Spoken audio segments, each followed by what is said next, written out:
अस्सलामुअलैकुम, आप देख रहे हैं प्रोग्राम रिपोर्ट कार्ड। मैं हूं मुबश्शिर हाशमी। नाजरीन, पीपल्स पार्टी और मुस्लिम लीग नून ने 8 अगस्त को कौमी असम्बली तहलील करने पर इत्तफाक कर लिया है और 8 अगस्त को असम्बली तहलील करने की तजवीज़ पीपल्स पार्टी की जानिब से दी गई थी। ज़राए के मुताबिक हुकूमत को कानूनी माहिरीन ने भी 8 अगस्त की तजवीज़ दी है, जबकि वज़ीर इत्तलात मरियम औरंगज़ेब का कहना है कि कौमी असम्बली की तहलील की तारीख पर अभी फैसला नहीं हुआ, तहलील की तारीख के फैसले का बाज़ाब्ता ऐलान किया जाएगा। दूसरी जानिब वज़ीर कानून आज़म नज़ीर तारड़ का कहना है कि नई मरदमशुमारी मंजूर ना हो तो पुरानी पर इलेक्शन होते हैं।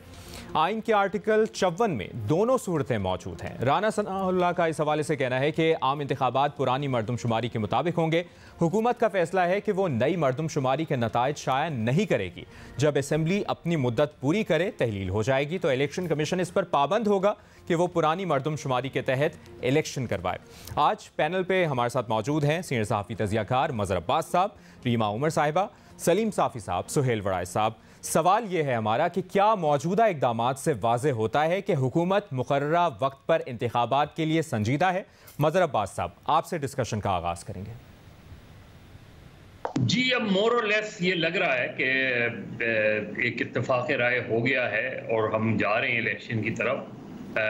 एक चीज़ पर अभी भी थोड़ा सा इख्तलाफ है और वो गालिबन सियासी जमातों के दरमियान इख्तलाफ नहीं है, यानी जो हुक्मरान इत्तेहाद है कि जो निगरां वज़ीर आज़म हो वो किसी सियासतदान को होना चाहिए, और कहीं और से बातें कुछ ये आई हैं कि किसी इकोनॉमिस्ट को होना चाहिए ताकि वो जो IMF का प्रोग्राम है उसके अंदर कोई रुकावट ना आए, इस तरह की चीज़ें। हालांकि जो केयर टेकर गवर्नमेंट होती है उसकी बहुत लिमिटेड पावर्स होती हैं, और लेकिन अगर कोई पॉलिटिकल रिस्पेक्टेबल शख्स को आप बना दें इंटरिम प्राइम मिनिस्टर तो उसमें कोई हर्ज नहीं है। उसकी एक्सेप्टेबिलिटी, जो कॉन्सेप्ट था कि लीडर ऑफ द ऑपोजिशन और leader of the government, leader of the house मिलके फैसला करें, वो भी यही था कि गवर्नमेंट और ऑपोजिशन की वो पार्टियां जो रिप्रेजेंटेटिव पार्टियां हैं जो असेंबली में, उनके दरमियान ये वो हो, कंसेंसस हो और उसकी बुनियाद पे चीज़ें हों। तो मेरा ख्याल है इलेक्शन पे ज़रूर हो गया है। जो बीच में ये ज़रूर था कि इलेक्शन 60 डेज़ में करवाए जाएं या 90 डेज़ में करवाए जाएं। अब ये इस पर कुछ लोगों से मैंने बात की थी कि ये क्या लॉजिक है कि आप एक हफ्ता पहले असेंबली डिसॉल्व कर दें सिर्फ इस वजह से कि 90 डेज़ में इलेक्शन हो जाएं। अगर अपने टाइम पर, यानी एक हफ्ते बाद 12 अगस्त को असेंबली डिसॉल्व होगी तो इलेक्शन 60 डेज़ में करवाने मजबूरी होंगी। तो ये एक ऐसी चीज़ें जो कि मेरा ख्याल है पॉलिटिकल पार्टीज़ को इस तरह की चीज़ें सूट करती नहीं हैं। लेकिन ये लग रहा है कि कम से कम पॉलिटिकल पार्टीज़ के दरमियान और हुक्मरान इत्तेहाद के दरमियान इस बात पर इत्तेफाक राय हो गया है कि हम इलेक्शन से ज़्यादा भाग नहीं सकते, बेहतर है कि हम इलेक्शन की तरफ मज़हर अब्बास साहब, अगर दीगर जमातों की बात करें, जमात इस्लामी, MQM, उनकी जानिब से जो एतराज़ात सामने आ रहे हैं तो उन एतराज़ात को दूर कर लिया जाएगा? देखिए, उन एतराज़ात पे जैसे फ़र्ज़ करें मरदमशुमारी पे आ रहा है। मरदमशुमारी का मतलब ये हुआ कि आप अगले 6 महीने इलेक्शन भूल जाएं और वो ड्रैग करेंगी चीज़ें। अच्छा, उस पर भी अगर फ़र्ज़ करें जमात इस्लामी और MQM का इत्तेफाक राय हो जाएगा तो क्या बलूचिस्तान के लोगों का इत्तेफाक होगा उस पर? क्या बाकी दीगर, क्योंकि उस पर तो पीपल्स पार्टी का भी ऑब्जेक्शंस हैं, रिजर्वेशंस हैं। इसी तरह बलूचिस्तान में कई जमातें हैं जिनकी रिजर्वेशंस हैं। तो ये सिलसिला फिर रोक नहीं पाएगा। होना तो ये चाहिए कि कॉन्स्टिट्यूशन, बहुत रिक्वायरमेंट है कॉन्स्टिट्यूशन की कि आपने सेंसस कब करवाना है, आपने NFC कब लेकर आना है, CCI की मीटिंग मैंडेटरी है। CCI की meeting, council of common interest की, आपने हर 3 महीने बाद करनी है, नहीं होती हमारी यहाँ। ये सारी जो कॉन्स्टिट्यूशनल मैंडेटरी चीज़ें हैं ये नहीं फॉलो की जाती, उसको फॉलो करने। तो अब देखें ना, अगर आप ये सेंसस पर नहीं इलेक्शन हो रहा तो उसके 1 साल बाद अगर सेंसस के नताइज आते हैं उस पर भी वो नहीं होता, तो अगले जब इलेक्शन में हम जाएंगे 2028 के इलेक्शन में जब हम जाएंगे, अगर वक्त पे इलेक्शन होते हैं, तो इसका मतलब है उस वक्त की जो पॉपुलेशन है वो मजीद बढ़ गई होगी, तो उस वक्त भी सेंसस का इशू खड़ा होगा। इन चीज़ों को वंस फॉर ऑल रिजॉल्व करने की ज़रूरत है। ये बात अपनी जगह उसूली तौर पे बिल्कुल ठीक है कि 2023 का इलेक्शन नई सेंसस की बुनियाद पर होना चाहिए था, होना चाहिए। और लेकिन लोकल बॉडीज के इलेक्शन भी पुरानी सेंसस की बुनियाद पर हुए, बाई इलेक्शन भी पुरानी सेंसस की बुनियाद पर हुए। तो मेरा ख्याल है कि अब इस बहस को नई असेंबली आए, उसको इसको रिजॉल्व करना चाहिए, और इसमें अगर इफ और बट्स नहीं होते, कॉन्स्टिट्यूशन में इफ और बट्स लगाने की जरूरत नहीं होती, जो स्पेसिफिक चीजें हैं उसको फॉलो करना चाहिए। कितनी अहम ये बात है रीमा उमर साहिबा, जो मज़हर अब्बास साहब भी ये बात कर रहे हैं, और जो हालिया बयानात सामने आए हैं हुकूमती अहदेदारों की जानिब से, पीपल्स पार्टी, मुस्लिम लीग नून की जानिब से, आपको लग रहा है कि हुकूमत अब संजीदा है मुकर्ररा वक्त पर इंतखाबात के लिए? जी शुक्रिया। मुझे तो यही लग रहा है, और मेरा ख्याल है क्योंकि ये एक कॉन्स्टिट्यूशनल रिक्वायरमेंट है, हमें थोड़ा कॉशियस होना चाहिए कि हम सेंसेशनलाइज ना करें, और ये अनसर्टेनिटी हम किसी वजह के बगैर ना क्रिएट करें कि इलेक्शंस नहीं हो रहे, क्योंकि अभी तक किसी के बयान से या जो एक्शंस लिए जा रहे हैं, कॉन्डक्ट है, उससे मुझे तो नहीं लगता कि कोई लाइकलीहुड है कि इलेक्शंस जो हैं वो डिले होंगे। इसकी 2-3 वजूहात हैं। पहली तो अगर ये डिसीजन लिया जा रहा है कि 1 महीना एक्स्ट्रा लेंगे केयर टेकर सेटअप का, असेंबलीज को कुछ देर पहले डिसॉल्व करके नेशनल असेंबली को, तो इससे तो ये लग रहा है कि 3 महीने से आगे वो नहीं जाना चाहते, वरना 2 महीने हो या 6 महीने हो, साल हो, क्या फर्क पड़ता है। और इसका की वजह जो है वो बातों में तो यही लग रहा है कि हुकूमत चाहती है कि जस्टिस काजी फाइज ईसा जब चीफ जस्टिस बने तो उनके पास ज्यादा वक्त हो, थोड़ा जो भी नवाज शरीफ साहब ने अगर वापस आना है, जो भी उनकी प्लानिंग है, जो भी उन्होंने इलेक्शन से पहले कैंपेनिंग करनी है उसके लिए। तो ये मेरा ख्याल है एक नुक्ता है। दूसरा, सेंसस एक रुकावट थी, वो हुकूमत की तरफ से, खासतौर पे नून लीग की तरफ से क्लैरिफाई किया गया है कि पुराने सेंसस के अकॉर्डिंगली इलेक्शन होगा। अब ये अच्छा है या बुरा, ये एक मुख्तलिफ मेरा ख्याल है डिबेट है, लेकिन मेरी नजर में नए सेंसस के रिजल्ट्स के अकॉर्डिंगली इलेक्शंस करवाना एक कॉन्स्टिट्यूशनल रिक्वायरमेंट नहीं है। तीसरी बात ये मैंने पहले भी की थी कि ये कोई पंजाब असेंबली या केपी असेंबली वाला मामला नहीं है, ये फंडामेंटली मुख्तलिफ है। आइन इसमें बिल्कुल अनएम्बिगुअस है। हमारे मुल्क में इलेक्शन इस साल सब सूबों के और नेशनल असेंबली के जरूरी है कि हो। इसमें कोई एम्बिग्विटी, कोई कॉन्स्टिट्यूशनल प्रोविजंस का क्लैश, असेंबलीज किस तरह डिसॉल्व हुई, उसके पीछे मोटिव क्या था, पिछले साल पंजाब असेंबली में इलेक्शन जो हुए वो किस तरह हुए, कैंसल्ड वोट्स काउंट करने चाहिए थे, नहीं करने चाहिए थे, ये सब इश्यूज जो पहले थे वो इस वक्त नहीं है। तो कोई आपके पास रीजन नहीं है, और ये बहुत ही मैं तो कहूंगी बहुत अनप्रेसिडेंटेड स्टेप होता हुकूमत का अगर वो कहती नहीं, हम एक एक्सटेंडेड केयर टेकर सेटअप जो है उससे एग्री कर देती या कहती वो चलाएंगे। सो इन वजूहात की बुनियाद पे मुझे लगता है इलेक्शंस इस साल हो जाएंगे। एक आखिरी बात छोटी सी मैं करना चाहूंगी, बहुत से लोग कहते हैं कि पंजाब केपी असेंबलीज के जो डिले हो रहा है इलेक्शंस का, वो एज ए प्रेसिडेंट इस्तेमाल होंगे, इसलिए वो उसकी, मेरा ख्याल है वो प्रेसिडेंट नहीं है इसके लिए। और इस मुल्क में अगर जो आपके ताकतवर हल्के हैं वो कुछ फैसला कर लेते हैं तो प्रेसिडेंट हो ना हो उससे कुछ फर्क नहीं पड़ता। नए प्रेसिडेंट्स हर रोज इस मुल्क में बनते हैं। तो मेरा ख्याल है ये एक मुख्तलिफ डिबेट है, पर जो मैंने 3 मेरी नजर में जो बुनियादी पॉइंट्स हैं उसकी उनको नजर में रखते हुए मेरा ख्याल है इलेक्शन इस साल हो जाएंगे। बहुत इंपॉर्टेंट पॉइंट्स आपने डिस्कस किए हैं। सुहेल वड़ाई साहब, आपको क्या लगता है जो अभी हालिया बयानात सामने आ रहे हैं, हालिया इक़दामात हुकूमत के, आपको मुकर्ररा वक्त पर इंतखाबात के लिए कितनी संजीदा लग रही है हुकूमत? देखिए जी, इसके मेरी गुफ्तगू के 2 पहलू हैं।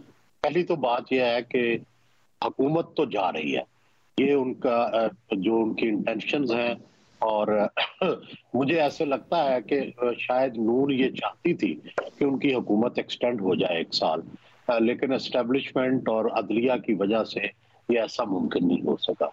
अब दूसरी बात है कि क्या ये जो पीडीएम की हुकूमत जा रही है, क्या इसके नतीजे में इलेक्शन भी हो जाएंगे? यहाँ मुझे अपने दूसरे जो हमारे दोस्त हैं इनसे इख्तलाफ है।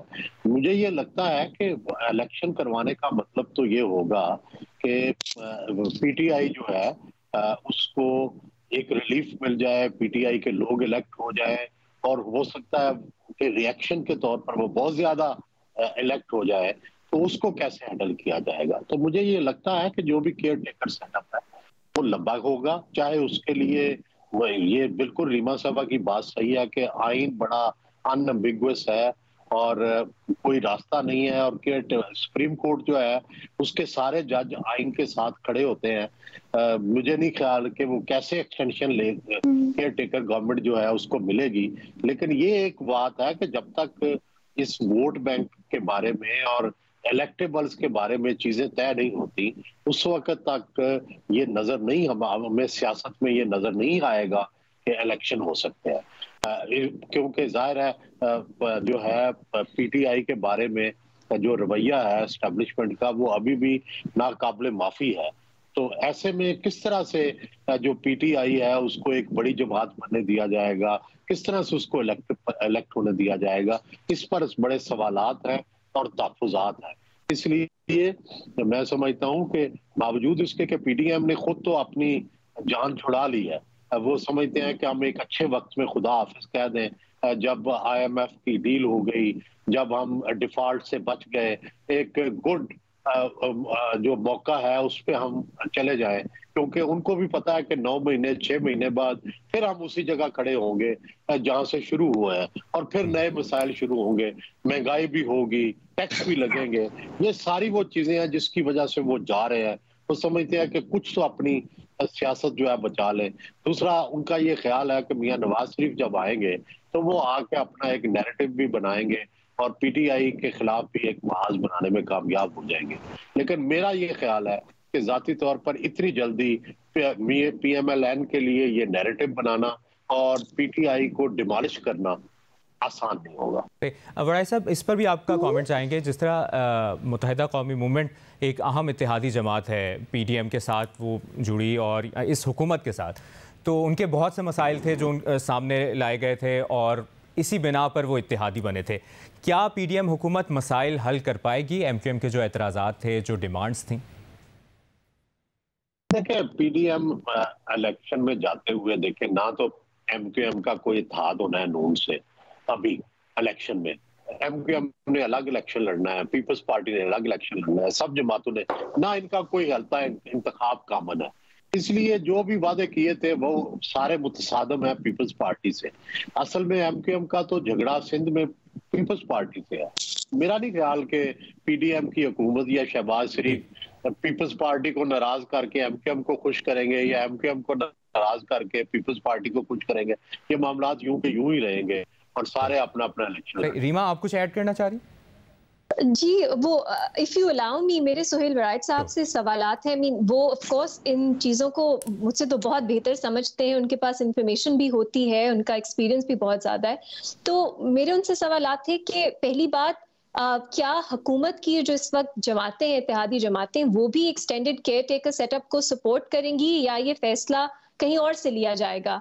और दूसरा, ये कब और किस चीज की बुनियाद पे ये फैसला किया जाएगा कि अब इलेक्शन करवाने का वक्त हो गया है, अब पीटीआई का वोट बैंक नहीं है? क्योंकि ये इलेक्शन से ही नहीं पता लगेगा, क्योंकि बहुत से इकदाम तो ऑलरेडी हम देख रहे हैं इम्प्लीमेंट हो चुके हैं। केपी में एक नई पार्टी बन गई है, पंजाब में नई पार्टी बन गई है, बहुत से और लोग हैं वो पीटीआई छोड़ गए हैं। तो किस बुनियाद पे फिर फैसला किया जाएगा कि अब वक्त आ गया है कि हम इलेक्शन करवा लें? और इससे हुकूमत की जो जमातें इस वक्त है उनको नुकसान नहीं होगा अगर वो इस तरह के एक ब्लेटेंटली अनलॉफुल सेटअप की सपोर्ट में नजर आए हमें? देखिए रीमा साहबा, ये बड़े वैलिड क्वेश्चन हैं और सब सवालों के तो जवाब अभी तक नहीं है।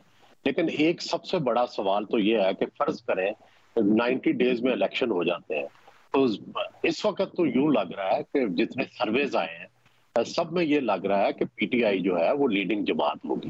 तो फिर क्या करेगी एस्टेब्लिशमेंट और क्या करेगी पीटीआई? जाहिर है इनको ये मंजूर नहीं है, इसलिए पीडीएम भी बामरे मजबूरी एक्सटेंडेड जो निगरान हुकूमत है उसका साथ देगी, क्योंकि उन्हें वो सूट करेगी और उसके इकदाम सूट करेंगे, क्योंकि पीटीआई को तोड़ा जाएगा, पीटीआई के लोग जो हैं वो तोड़े जाएंगे। मुझे ये लगता है कि और दूसरी तरफ फौजी अदालतें और दूसरी अदालतें सजाएं सुना रही होंगी तहरीक इंसाफ के लोगों का। इस वक्त तो इन्हें ये उम्मीद है तहरीक इंसाफ को कि बंदियाल साहब जब तक सुप्रीम कोर्ट पे बैठे हैं ना इमरान खान गिरफ्तार हो सकते हैं, क्योंकि वो फौरन रिहा कर देंगे। इसलिए इमरान की गिरफ्तारी भी उस वक्त तक पेंडिंग है जब तक बंदियाल साहब नहीं जाते। तो ये सारे जो क्वेश्चंस हैं, अभी तक मुझे नहीं लगता कि एस्टेब्लिशमेंट खुद भी क्लियर है कि क्या रास्ता इख्तियार करेगी पीटीआई का वोट बैंक तोड़ने पे। लेकिन इलेक्टेबल्स तो तोड़े जा रहे हैं। देखिए, जैसे आपने परवेज खटक का हवाला दिया, तहरीक इस्तेहकाम का हवाला दिया, लेकिन अभी बहुत सारे लोग हैं जिनको तोड़ भी लिया गया, लेकिन बेचारों को उनको कोई रास्ता नजर नहीं आ रहा। गुलाम सरवर खान है, असद उमर है, फवाद चौधरी हैं और बहुत सारे लोग हैं। और एस्टेब्लिशमेंट जो है उसने उनको बेयारो मददगार छोड़ दिया है। हालांकि उनको एक रास्ता भी खोलना चाहिए, जैसे कि जनरल मुशर्रफ के जमाने में रास्ता खोला गया था कि एक तरफ नून के लोगों को दबाया जा रहा था, दूसरी तरफ उनके लिए एक रास्ता तारक अजीज साहब ने खोला हुआ था कि इस पनाह में आ जाओ तो आपको अगली हुकूमत का हिस्सा बनाएंगे। तो जब आप रास्ते बंद करते हैं तो आपको कोई रास्ता देना भी पड़ता है। तो इस एस्टेब्लिशमेंट की ये गलती है कि उसने रास्ते तो बंद कर दिए हैं पीटीआई के लिए, लेकिन जो वहां से निकल रहा है उसको कोई नया राह नहीं दिखाई जा रही। तो रीमा, अभी बहुत से सवालात हैं, मैं खुद परेशान हूँ। सुप्रीम कोर्ट किस तरह उसको जो है वो निगरान हुकूमत को एक्सटेंड करेगी, कोई रास्ता नहीं है। लेकिन शायद इन सवालों पर तब गौर किया जाएगा जब निगरान हुकूमत जो है उसको इंस्टॉल किया जाएगा। सलीम साफी साहब, आपकी क्या राय है इस तमाम तर मामले पर? जिस तरह हम बात करें कि जो अभी मौजूदा इकदामात और बयानात सामने आ रहे हैं हुकूमती हलकों की जानिब से, आपको लगता है वाज़ेह होता है कि हुकूमत मुकर्ररा वक्त पर इंतखाबात के लिए संजीदा है? देखिए, अब दिलों का हाल तो अल्लाह जानता है, और इन सियासी जमातों का मसला ये भी है कि ये की फैसले करते वक्त अपने सेकंड रैंक को भी एतमाद में नहीं लेती, कि जिसकी वजह से हम जैसे लोगों तक ख़बर पहुँचे। और जो जरदारी साहब बस अपने हद तक रखते हैं इस तरह के मामलात, शरीफ फैमिली अपने हद तक रखती है, या बाकी लीडरों का भी यही हाल होता है। लेकिन सरेदस्त तो इस तरह लगता है कि जो अगर बयानात पे हम जाएं और अज़ाइम पे जाएं तो उससे ये लगता है कि नवंबर में पॉलिटिकल पार्टीज़ की हद तक हम ये कह सकते हैं कि वो नवंबर में इलेक्शन करने में संजीदा हैं। इंतहाई अहम आपने पॉइंट रेज किया है। एक ब्रेक लेते हैं और ब्रेक के बाद एक और सवाल अपने पैनल के सामने रखेंगे। साथ रहिए। ब्रेक के बाद प्रोग्राम रिपोर्ट कार्ड में एक बार फिर आपको खुशामदीद कहेंगे। नाज़रीन, अमरीकी कांग्रेसमैन ब्रेट शेमन ने डॉक्टर शकील आफरीदी की वापसी के लिए डॉक्टर आफिया सिद्दीकी को पाकिस्तान के हवाले करने की तजवीज़ दी है। अमरीकी स्टेट डिपार्टमेंट कांग्रेसमैन ब्रेट शेमन की तजवीज़ पर गौर करने के लिए आमादा हो गए हैं। डॉक्टर शकील आफरीदी ने 2011 में अलकायदा के बानी उसामा बिन लादेन को पकड़वाने में मदद की थी। दूसरी जानिब डॉक्टर आफिया सिद्दीकी, जिन्हें वापस लाने के लिए हुकूमत पाकिस्तान कई सालों से कोशिश कर रही है। पाकिस्तान ने डॉक्टर शकील आफरीदी के बदले डॉक्टर आफिया सिद्दीकी की वापसी के लिए अमेरिका को पेशकश भी की है। डॉक्टर आफिया सिद्दीकी पर दहशतगर्दी की सरगर्मियों और अमेरिकी फौजियों पर हमला करने का इल्ज़ाम है। वो 10 साल से अमेरिका में कैद हैं। हमारा सवाल ये है कि क्या डॉक्टर शकील आफरीदी और डॉक्टर आफिया सिद्दीकी का तबादला कर लेना चाहिए? रीमा, आपसे आगाज़ करेंगे। कुछ मेरा ख्याल है फैक्ट्स को क्लियर करने की ज़रूरत है। डॉक्टर आफिया सिद्दीकी जो हैं वो कन्विक्ट हो चुकी हैं एक यूएस कोर्ट से। उन पे जो चार्जेस हैं वो बहुत सीरियस हैं, जिसमें अटेम्प्टेड मर्डर है, असॉल्ट है, यूएस ऑफिशियल्स के ख़िलाफ़ वेपन्स का इस्तेमाल है, इस तरह के चार्जेस है। लेकिन उनका केस इसलिए कंट्रोवर्शियल बनता है क्योंकि दहशतगर्दी के इल्ज़ामात नहीं है उन पे, और दहशतगर्दी के लिए कोई कन्विक्शन नहीं है उन पे। तो इसलिए सवाल बनता है कि दहशतगर्दी के चार्जेस क्यों इंक्लूड नहीं किए गए। इसके अलावा अगर आपने केस फॉलो किया था उनका, उन्होंने ज़्यादा पार्टिसिपेट नहीं किया अपने ट्रायल में। उनकी मेंटल हेल्थ के हवाले से बहुत से सवालात हैं। जो एविडेंस पेश किया गया उसके हवाले से सवालात हैं। उनकी डिटेंशन में कंडीशंस कैसी हैं उसके पे सवालात हैं। कुछ लोग ये भी कहते हैं और ये एलिगेशंस हैं कि उन पे तशद्दुद किया गया और उनको पे इल ट्रीटमेंट की गई डिटेंशन में जब उनको पकड़ा गया उसके बाद। लेकिन फिर भी मैं कहूँगी कि ये क्योंकि वो पाकिस्तानी सिटीज़न हैं, ये एक्स्ट्रेडिशन की रिक्वेस्ट जो है वो पाकिस्तान कर सकता है अमेरिका से, इसमें कुछ बुराई नहीं है और उनके केस में सवालात ज़रूर उठते हैं। लेकिन शकील आफरीदी साहब का जो केस है, डॉक्टर शकील आफरीदी का, वो बिल्कुल मुख्तलिफ है। वो पाकिस्तानी रियासत की हमें बर्बरियत दिखाता है। यहाँ पे उनका कोई प्रॉपर ट्रायल नहीं हुआ। आपने अपने इंट्रोडक्शन में कहा कि उनको यूएस की मदद के लिए उसामा बिन लादेन की जो रेड हुई उस पे उन पे ये एलिगेशंस है, लेकिन आप देखें कि उनको कन्विक्ट किस लिए किया गया है, वो भी एफसीआर के तहत उन्हें इनिशियली कन्विक्ट किया गया। आप वो एक जज भी नहीं होते जो एफसीआर के पहले, अब तो वो है भी नहीं सिस्टम जो पहले एग्जिस्ट करता था। उन्होंने किस बुनियाद पे उनको जो सज़ा है वो सुनाई? ट्रीजन के चार्जेस थे उन पे, दहशतगर्द तंजीम को सपोर्ट करने के चार्जेस थे, मर्डर के चार्जेस थे। ये चार्ज नहीं था, इस पे उन्हें नहीं सज़ा सुनाई गई कि उन्होंने कोई जासूसी की या पाकिस्तान की रियासत के खिलाफ उन्होंने अमेरिकन गवर्नमेंट की मदद करके कुछ उन्होंने ये जुर्म किए। ये थे ही नहीं उन पे चार्जेस। और किसी ऐसी अदालत जिसको हम अदालत कह सकते हैं, उन्होंने उन्हें कन्विक्ट भी नहीं किया, कोई उनका ओपन ट्रायल नहीं हुआ। और मुझे हैरत है, वैसे पाकिस्तान में हम रहते हैं, हैरत होनी तो नहीं चाहिए कि अब पेशावर हाई कोर्ट को उनका केस सुन लेना चाहिए था, क्योंकि जब जो मर्जर हुआ हमारा, जो पहले ट्राइबल एरियाज थे उनका केपी के साथ, तो ये जो सब जुरिस्डिक्शन है पेशावर हाई कोर्ट की आ गई, लेकिन उसमें भी हम देख रहे हैं बहुत ताख़ीर हो रही है। तो ये एक ब्लेटेंट इनजस्टिस का केस है जो पाकिस्तानी रियासत ने एक पाकिस्तानी शहरी के साथ किया है। अनफॉर्चुनेटली पाकिस्तानी शहरी जो है, हमारे लिए उनकी वैल्यू बहुत ज़्यादा बढ़ जाती है जब वो किसी और मुल्क में होते हैं, लेकिन अपने मुल्क में जो उनका जो हम हाल करते हैं वो हमारे सामने है। अभी भी एक बात चल रही है कि अपने ही शहरियों का, सिविलियंस का ट्रायल हम फौजी अदालतों में करेंगे, लेकिन कोई और मुल्क ये करे तो तब हमें बहुत तकलीफ होती है। तो इन दो केसेस का कंपैरिजन मेरी नज़र में नहीं है, लेकिन क्योंकि ये एक पॉलिटिकल मामला है, एक्स्ट्रेडिशन या जो स्वैपिंग होती है, तो वो अगर हो जाए इसमें कोई हर्ज नहीं है। लेकिन इनको हमें बिल्कुल ये नहीं सोचना चाहिए कि ये एक तरह के केसेस हैं। और फैक्ट्स दोनों के जो हैं वो मेरा ख्याल है बार बार, क्योंकि बहुत ज़्यादा दोनों कंट्रोवर्शियल केसेस हैं, दोनों पे बहुत ज़्यादा प्रोपेगेंडा होता है, मेरा ख्याल है फैक्ट्स को हमेशा सामने रखना चाहिए। सलीम साफ़ी साहब, आपकी क्या राय है इस मामले पर जो अमरीकी कांग्रेसमैन ब्रेट शेमन ने डॉक्टर शकील आफरीदी की वापसी के लिए डॉक्टर आफिया सिद्दीकी को पाकिस्तान के हवाले करने की तजवीज़ दी है? देखिए, अगर इस तरह हो जाए तो बेहतर होगा। आफिया सिद्दीकी के मामले के भी पूरे हक़ाइक़ दुनिया पे वाज़े नहीं हैं, बल्कि पाकिस्तानियों पे भी वाज़े नहीं हैं। लेकिन अगर वो अपने फैमिली के पास वापस आती है और वो तकलीफ़ में हैं तो ये खुशी की बात होगी। इसी तरह शकील आफरीदी भी इतने अरसे से एक अज़ाब में उनका ख़ानदान भी मुब्तला है। और ये रीमा ने बिल्कुल ठीक कहा कि ये जो कल हम बात कर रहे थे ना कि पाकिस्तान का अजीब निज़ाम इंसाफ है, और एक के लिए एक मायारात और दूसरे के लिए दूसरे मायारात। तो वो मिलिट्री कोर्ट्स तो अपनी जगह पे, या इंटरमेंट सेंटर जो आज तक खैबर पख्तूनख्वा में चल रहे हैं। अब शकील आफरीदी ने अगर जुर्म था भी तो वो जुर्म किया था एबटाबाद में, वो रहते थे पेशावर में, और उनको गिरफ़्तार करवाया गया वो 40 FCR के तहत। और ये हज़ारों केसेस ऐसे हैं कि बंदा पिंडी में रहता है या यहाँ पे रहता है, उसका कोई तालिबान से ताल्लुक़, कोई चीज़ वाज़े होता तो उसको यहाँ से उठा के ले जाया जाता और FCR के तहत उसको गिरफ़्तार किया जाता। अब FCR के तहत एक सरकारी अफसर को, नॉट जज, उसको ये इख्तियार होता था कि वो किसी बंदे को 30 साल कैद की सज़ा दे, उसके घरों को मसमार करने की सज़ा दे, और उसको आप किसी अदालत में भी चैलेंज नहीं कर सकते थे।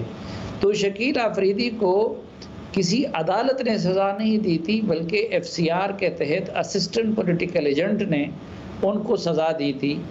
अब वो जो फाटा मर्जर हो गया तो उसमें हम जैसे तालिब इल्मों के लिए इसलिए भी ज़ोर लगाया था कि कम से कम ये इलाक़े भी अदालतों के अहाते में आ जाएं।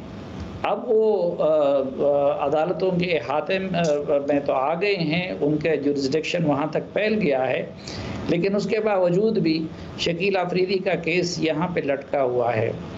लेकिन ये मामला मुझे इतना आसान नज़र इसलिए नहीं आ रहा है कि अमेरिका कोई पाकिस्तान नहीं है कि यहाँ पे अदालतों को मैनिपुलेट भी किया जा सके। वहाँ अदालती निज़ाम बहुत ज़्यादा मजबूत है और जायज़ या नाजायज़ लेकिन आफिया सिद्दीकी की कन्विक्शन हुई है। तो एक तो अमरीकी कांग्रेस का और फिर उनकी क़यादत का उसको माफ़ी देने पे और पार्डन करने पर इत्तेफाक भी मुझे इतना आसान नज़र नहीं आता। और उनके अदालती सिस्टम में रीमा बेहतर रहनुमाई कर सकती है कि उनके अदालती सिस्टम में भी इस तरह गुंजाइश नहीं है कि जी बस हुकूमत किसी से खुश हो गई या किसी चीज़ पे राज़ी हो गई तो बस बंदे को फिर रिहा कर दो और अगर नाराज़ हो गई तो अंदर कर लो। मैं एक छोटी सी चीज़ क्लैरिफाई अगर कर दूं, सॉरी। जी जी जी श्योर। कि वो रिहाई नहीं होगी, साफी साहब, जरूरी नहीं है। ऐसा हो सकता है कि उनको पाकिस्तान भेज दिया जाए इस कंडीशन पे कि वो यहाँ जेल टाइम जो है वो गुजारेंगी और यहाँ आके फिर उन्हें पार्डन कर दिया जाए या कुछ इस तरह की सिचुएशन भी हो सकती है, जरूरी नहीं है। एक्स्ट्राडिशन हो सकती है। जी, मेरा ख्याल है इसी की वो बात हो रही है, ये नहीं कि वहां से वो रिहा होंगी और फिर यहाँ आएंगी। और दूसरा, डॉक्टर शकील अफरीदी जो है वो तो पाकिस्तानी सिटीजन है, उनकी रिहाई तो उनको अमेरिका जाने की क्या जरूरत है, उन्हें तो यहाँ पे भी रहने की, मतलब उनका जो मुतालबा है वो तो ये है कि उन्हें एक फेयर ट्रायल तो दें, एक ओपन ट्रायल तो दें। यहाँ पे तो वो नहीं हो रहा उनके साथ। सही, तो अल्लाह करे हो जाए ऐसा। मजहर अब्बास साहब, आपकी क्या राय है इस पर? देखिए, दोनों केसेस ऑफ इनजस्टिस हैं। डॉक्टर आफिया सिद्दीकी को उस इल्ज़ाम में गिरफ्तार ही नहीं किया गया जिस इल्ज़ाम में उनको यहाँ से पकड़ा गया था। वो पूरे मुकदमे में कभी आया ही नहीं सामने। यानी डॉक्टर आफिया सिद्दीकी, जब अमेरिकन्स ने पाकिस्तानी अथॉरिटीज़ को इन्फॉर्म किया तो उस वक्त तक ये अमेरिकन सोल्जर पे अटैक का ये कोई चीज़ नहीं थी। मैं ये बात इसलिए कर रहा हूं कि मैं इस केस को 2003 से फॉलो कर रहा हूं। उसको गुलशन इकबाल में उनके घर के बाहर कुछ फासले पर एक टैक्सी आई, उसमें से लोगों ने निकल के उसको पकड़ा, उसको उठाया, कराची एयरपोर्ट पर पुराने टर्मिनल पे पहुंचाया गया। वहां अमेरिकी जहाज खड़ा था, उस जहाज में बैठा के उसको बडग्राम ले जाया गया। वो वांटेड थी अमेरिका में, उन्होंने उसके कुछ लोग उससे मिलने आते थे जो वांटेड लोग थे, उनके बकौल ये सारी चीजें डेवलप की गई। वो चार्ज कभी भी नहीं लगा डॉक्टर आफिया पे, जिसकी वजह से पाकिस्तान ने उन्हें गिरफ्तार करके हैंडओवर किया। ये जिसमें उसको सजा हुई है, ये तो शी वॉज इन कस्टडी।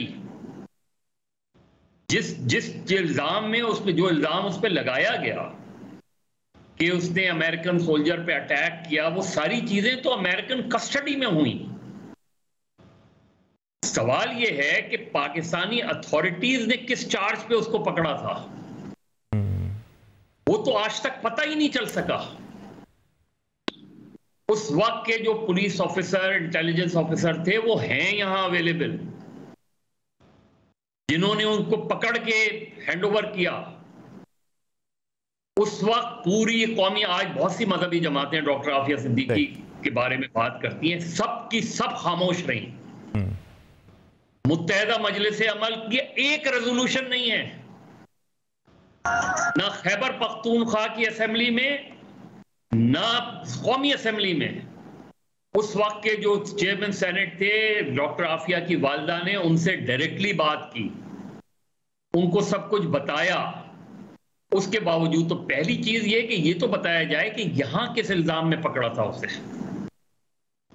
सही। यहां किस इल्जाम में उसको, वो तो बात की बात है कि वो एक कस्टडी में थी। जो इल्जाम लगाया जाता है कि उन्होंने जी अमेरिकन सोल्जर पे अटैक किया, तो वो तो वहां की वो चीज है उस चीज में। सही। फिर जब आप उनको वहां से ले गए अमेरिका में, इसी तरह शकील अफरीदी के जो केसेस है, जिसकी वजह से टू बी वेरी ऑनेस्ट हमारी पूरी पोलियो की मुहिम मुतासिर हुई है।